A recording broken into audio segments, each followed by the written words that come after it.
మీరు so easily express చేస్తారు కదా అందరికి. అంటే I'm not talking about women. I'm talking about జనరల్‌గా అందరితో కలిసి ఉంటారు. సో హౌ ఎలా వచ్చింది అది మీకు ఎక్స్‌ప్రెస్? ఇది ఒక్కొక్కరు స్వభావం అంటారు, క్యారెక్టర్ అంటారు. మా అమ్మ కూడా ఎప్పుడు ఏమన్నా ఉంటే మనసులో ఉండేది మాట్లాడేసేది. ఏమన్నా కూడా అప్పుడు భయపడేది కాదు.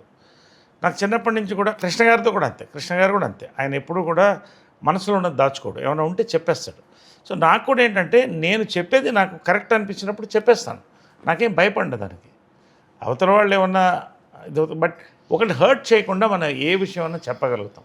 అది చెప్పే విధానంలో కరెక్ట్గా చెప్పడమే, దట్ ఈస్ ఇట్. బట్ నా మనసుకు నచ్చింది నేను చెప్పేస్తాను. I never hide anything. ఎవరితో ఏదో దాపరికాలు నాకు ఉండవు. That is what I enjoyed. ఎందుకంటే ఇంత చేసి రాత్రి నిద్రపోయేటప్పుడు ప్రశాంత మంచి కలలు రావాలి. అది రావాలంటే గిల్ట్ ఉండకూడదు, హ్యాపీగా పడుకోవాలి.